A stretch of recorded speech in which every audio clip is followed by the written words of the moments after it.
busy kami guys. Kuha sila ng full-time.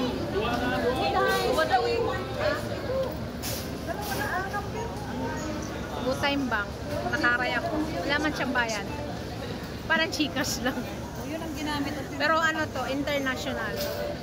Pwede siyang gamitin sa sahod sa YouTube, gano'n. May dollar account. Okay na. Ayan, para regular lang ilalagay mo. Ito, good time.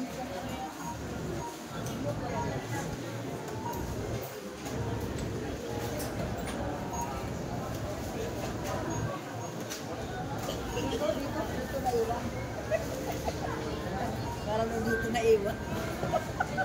Busy-busy kayo. Anong pinagkakabisihan nyo dyan? Kandalaway-laway na. Sige, tawa. Mamaya, bungi ka na.